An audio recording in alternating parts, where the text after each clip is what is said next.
Hello everyone, good day and welcome to the channel once more again. In this particular file or video, we're going to look at functions in Python. Right, first, what is functions? Function is simply a fundamental concept enabling modular or reusable codes. It simply means that if you have a particular code that is repeating consecutively several times, instead of reusing them like that, you can write a function that you can reuse that code consecutively as you want it. Let's take, for instance, I want to greet someone using Python. So I can simply say print and then let's say good morning. And then let me call this prince. All right. Have greeted good morning prince. And if I run this, of course, it's going to print good morning prince. Now, let's say I want to greet someone again, the same good morning. So I'll still write print and I have good morning. And this time I'm going to greet Engine Tech. So if you notice, good morning is repeating 2 times. The only thing that differs here is the name. So you can write a function that you can reuse the good morning at every time you want to call it. And then just what you want to pass is the name of the person you want to greet. And that's all. That's what function does. So let's take, for instance, in this case, instead of writing print good morning this, good morning that, I can simply define a function. And for you to define a function in Python, you're going to use the keyword def. Def is the keyword used to define a function in Python. After def, the next thing you're going to write is a function name. So since I'm trying to greet people, I think the name of my function should be greet, right? So I can say greet, that's the name of the function, and then open and close bracket. Inside the bracket, it could be null, that's nothing is inside, or you can have some parameters. But for this concept, since we are going to be greeting people, different people at a time, so I'm going to collect a username that I'm going to use to greet the person. So I will need name in this function. Okay, and at the end of the day, just have a colon, right? Enter key. Now, every function or block of code in Python must have 4 white character space, which is a tab. So you can use 1, 2, 3, 4, or you can simply use a tab key, the same thing. But by default, once you put the colon and hit enter key, it's going to have that tab automatically. It's called indentation. So I'm going to have print, and then let's use f string. I'm going to have good morning. Then I'm going to call the name of the person that you pass. So in this case, I'm reusing good morning several times. Now let's test that. I'm going to comment this out. So if I call greet and then I pass the name of the person I want to greet, at this point I want to greet someone like Emmanuel. So if I run this, it's going to print good morning Emmanuel. I can still reuse that code by calling greet again and then pass the name of another person I want to greet, let's say blessing.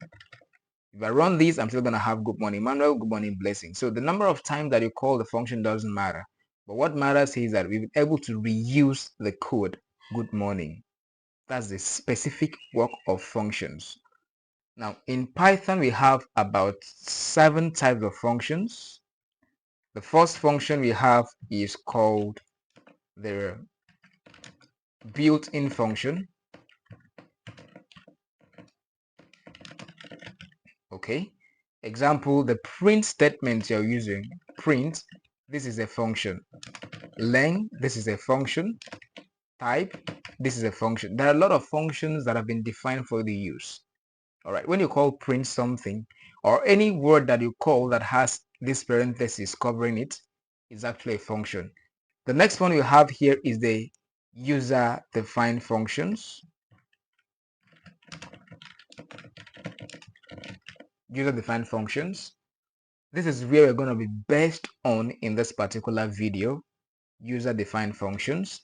The next one we have is the anonymous function. The anonymous functions, which is sometimes called the lambda functions. We're going to look at this in the next video, but not this particular one.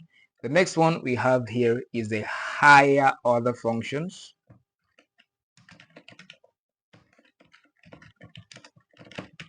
Higher order functions, all right? This function is actually when you're using function as a parameter, All right, take for instance, have something like this, Dave, and we have let me call this function of functions. All right, now inside of this parenthesis we have function here. Probably can have something like a value here or something. Okay, this is actually called higher order functions.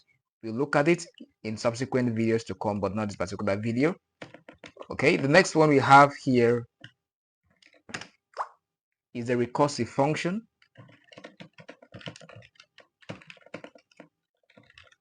Recursive function is actually when you're calling the function to recall itself.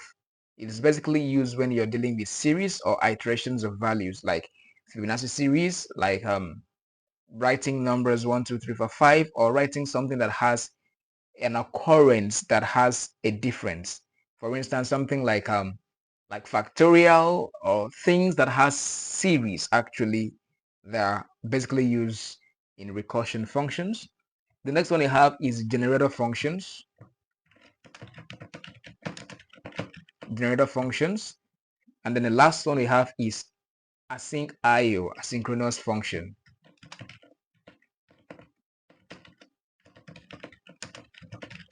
Okay.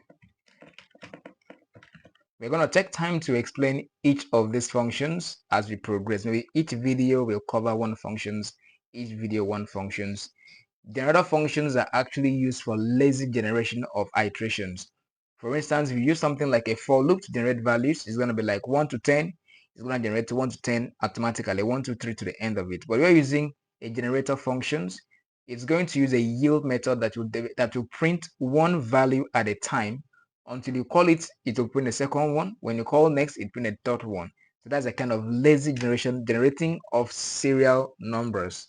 That's what generator functions are about. Then asynchronous functions is used in the case where you have some content that needs to be waited for something to take place.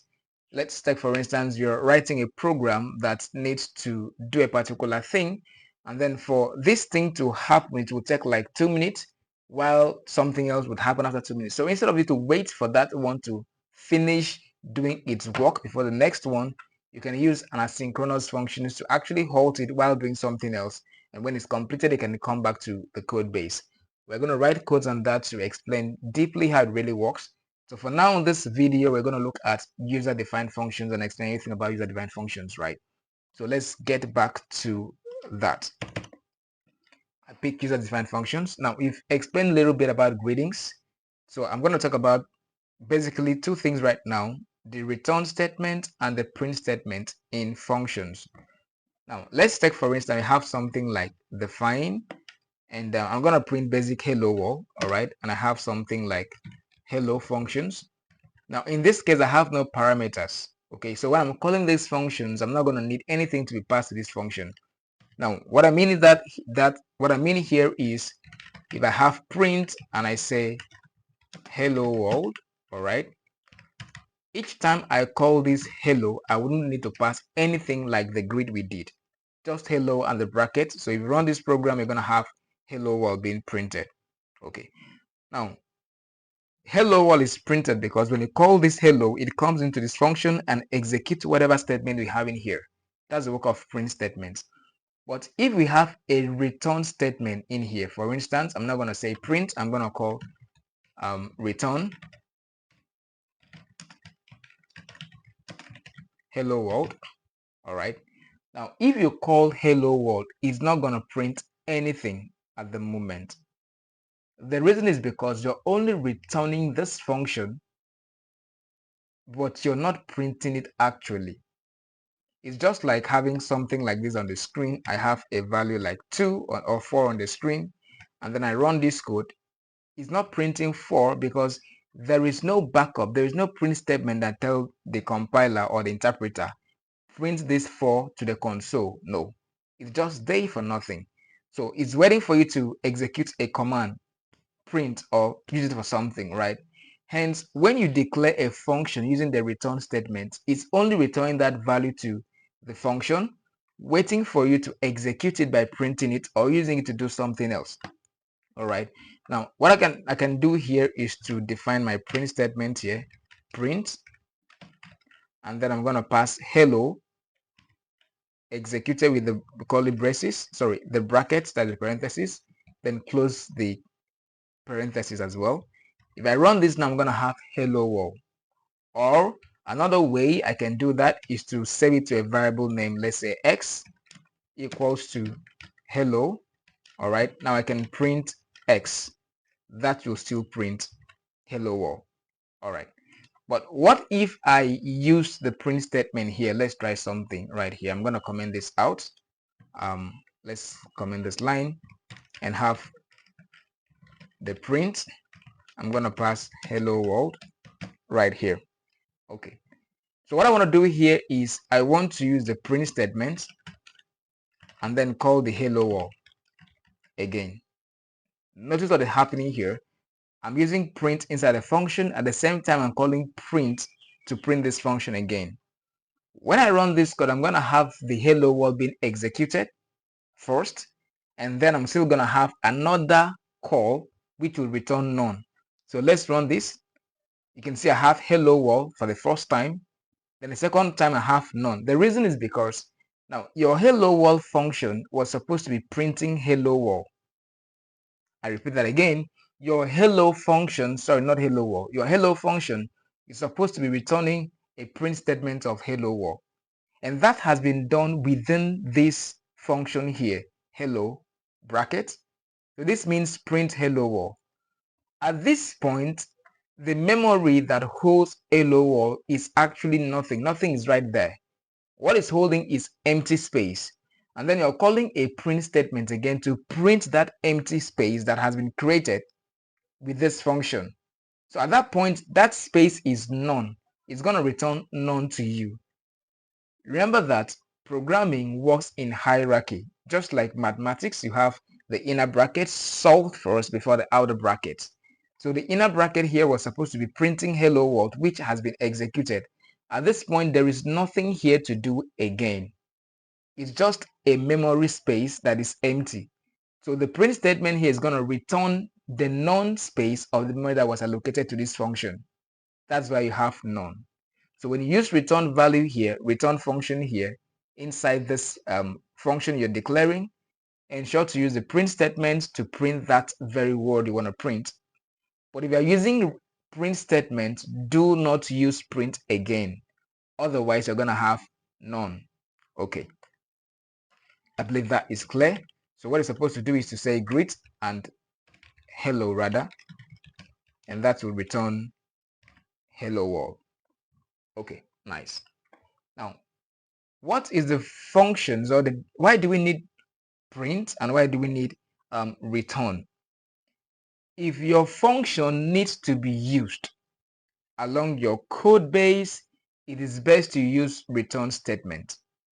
Now, let's take for instance, maybe this function has a number and I have something like pi equals to 3.142, and then I'm supposed to return this pi for usability. Let me just say print pi. Okay, now if I run the hello and run this, I'm going to have 3.142 printed. Now I want to use this pi to solve a particular problem somewhere, so I can say print, let's assume I want to print something like 3 plus the pi, which is actually the hello at this moment function. Okay, now doing this already gives you an error here. There is a flag error here because this function will be executed, it will print pi, and this place will become none. So you're going to have 3 plus none, which will give you an error.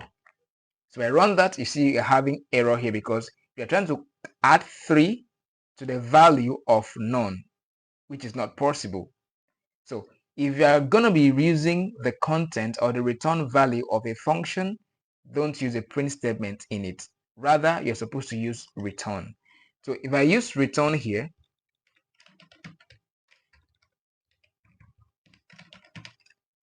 return pi, and then I run that program, you can see we have it calculated, because at this point right here, I'm returning the value of pi. I'm not printing it. So this can be used to do something else. Take note of that. Most times your functions should always use the return statement and not the print statement. Okay. The next thing I want to talk about in function here is actually the parameters. Parameters are actually what you can pass to a function. Let's take, for instance, I want to define a function that add two numbers. Now I know that I'll be needing number one and I'll be needing second number. So for me to do that, I'm going to change this function to, let's call this add. And then I'm going to need two numbers. So let me say number one and number two. Okay. Then in the statement right here, I'm going to say maybe sum. Sum is a function, so I'm going to use something else. Addition equals to num1 plus num2. Return addition.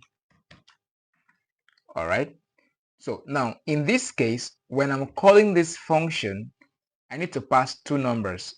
I need to pass first number and second number. Those are arguments I need to pass into this function. So when I call add, I'm going to say number one is assuming is 3, number 2 assuming is 5. All right. Now, if you run this code, it's not going to print anything. Remember that we are using a return statement here. So rather, we're going to use print here so you can have the result, or probably store it to a variable and then use it. So I will write print here, and we're going to have the functions of 3 and 5. So on running this program, I'm going to have 8, which is a sum. All right. The number of parameters you pass here determines the number of arguments you're going to send to this function. So if I have one parameter here, I'm going to pass one argument to the function. If I have two parameters, I'm going to have pass two arguments to the function. If I have 3, 4, 5, 6, 7 like that, I'm going to pass the same thing. Now, there are some times that you can have 2, 3, 4 parameters, but you can only pass maybe 1 or 2 or 3. You have optional base to pass 1 or to pass 2 or to pass everything. Now, let's take, for instance, I want to have something like define functions. Let's say Naira to dollar conversion. So let's say Naira will be passed by the user to the function, and then dollar could be equals to, let's call it 1,350, the exchange rate. Okay.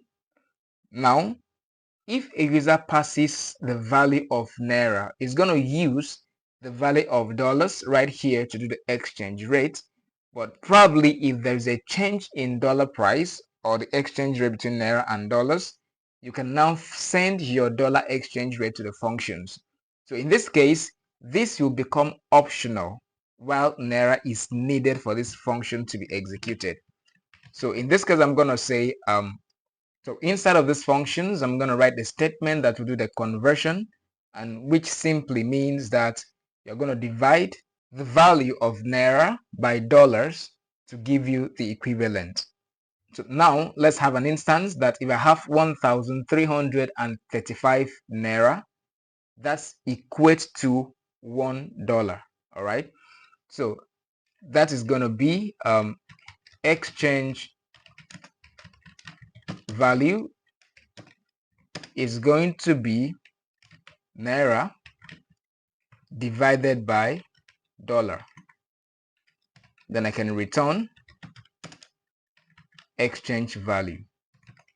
All right. Now, so let's assume a user calls the function and pass Naira of 1,350 Naira. That is supposed to be equivalent to $1, right? So let's print that, or let's just save this to a variable name. Let's call it x equals to this, and then print x. So running this, I'm expecting to have 1. You can see right here that I have 1, okay, because the value of Naira of 1,350 to dollars is actually 1. But probably there is a change, there's something happens, and Naira is actually appreciating. So dollar to Naira now is like 700 Naira. So I can call that naira is 1,350 and then my dollar is actually 750 naira. So let's use 750 at this moment. So what is this program is going to do is that it will change the value of dollar that was here initially to 750, then do the division as well. So let's run that.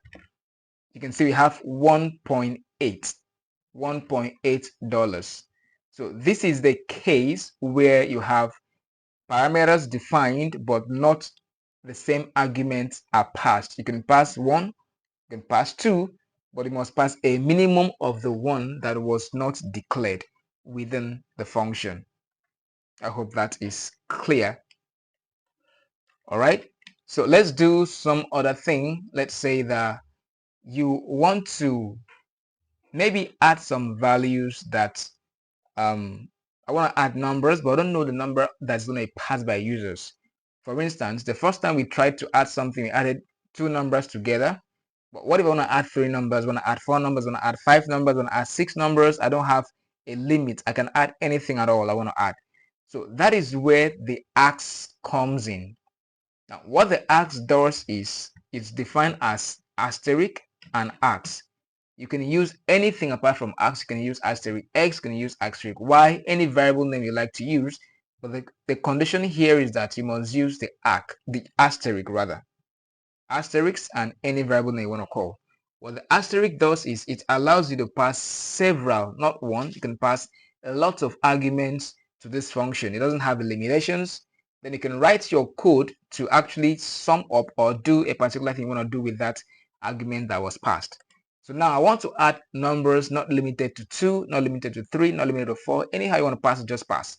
So what I will do here is after I've defined my ax right here, I will now have to loop through the ax because the ax has an invisible list. It's not actually visible, but behind the scene of this code is going to be defined like something like this: ax equals to an empty list. That's what this man does. So when you call this function and pass, let's say, 5 arguments, it's going to come into the list and list out 5 arguments. Okay, so this is how it is applied, or it is written in the back scene of this code. All right, so now I want to sum up everything that the user pass. I'm expecting integers or float numbers. So I can say, there are 2 ways to do this. Let me start with the looping aspect. For x in ax, okay, I'm going to sum up the values. So first I'm going to define a container, something that will hold the values. So let me call it container equals to 0. All right, then I'm going to say container plus equals to x. So in this case, whatever number that is passed by the user, let's say I pass something like 2, 3, 5, 6. Okay, now the first arg there is 2. So for x in ax, meaning that the first x here represents 2, so it's going to say container, which is 0. 0 plus 2 will give you 2, and the container becomes 2. For the second time it's calling the ax, it becomes 3. So 3 plus the initial value of the container, which was 2, will give you 5. The next time it calls, it becomes 5, which is 10 when it sums up together. And then the last value is going to give us 16. So when you're done with that, simply return the container to the user. All right. Now I can call the function and print as long and large numbers I want to print. So I can have, let's call it as x equals to naira to dollars. So I'm supposed to change that name because we're not actually converting right now, but let's just use that to manage it. So I'm going to call the 2, the 3, the 5, and the 6, just like what you have up here. So we're expecting to have 16 as the answer, and then I'm printing x and I'm running it. So you can see we have 16 right here. All right, so that's how it works. The second method, or the second way you can do this easy, is to use the sum function, which I mentioned just some minutes ago. So instead of writing all this stuff, you can simply return the sum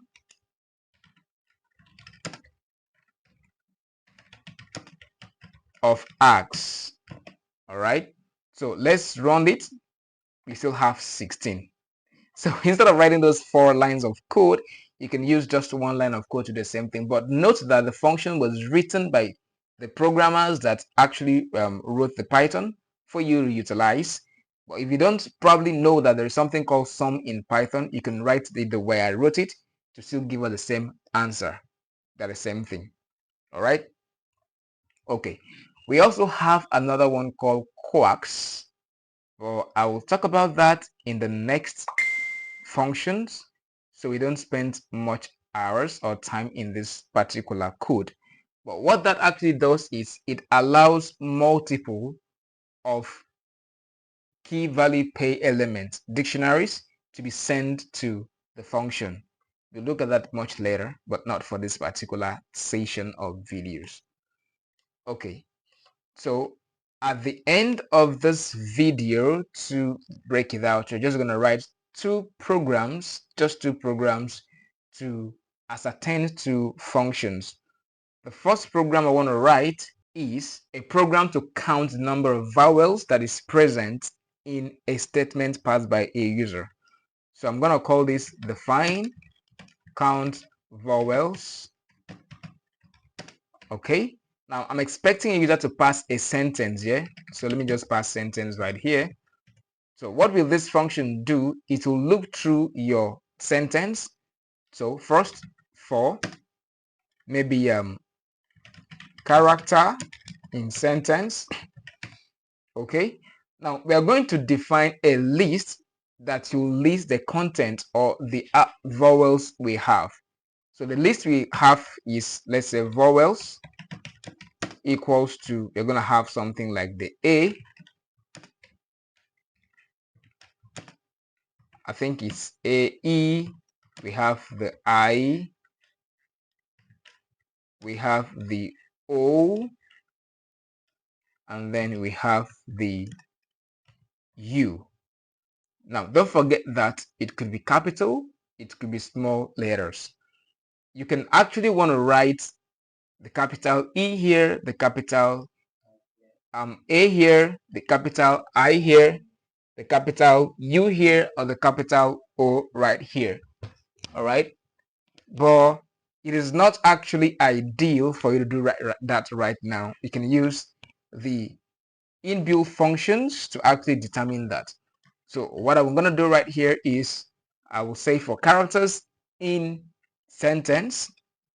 Now, if characters, which is the individual characters in the sentence you pass, dot lower, at this point, I'm converting the characters you pass, be it uppercase or lowercase, to lower so that it matches with the vowel I have right here. If character in vowels, then I'm going to be counting that. Sorry, I didn't pass my colon right here. I'm going to be counting that. So just like we did with the sum value, the sum function we just created, the previous code, we need to define a container that will be adding up the values you see.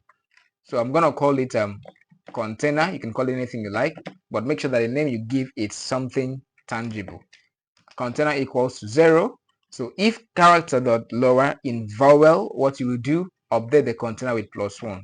So container plus equals to 1, right? Now when you're done with the looping process and you've gotten all the values you want to get, simply return the container to the user. So I'm going to return container. Sorry about that. Okay, so let's run a test and see if we will be able to count the vowels in our sentence.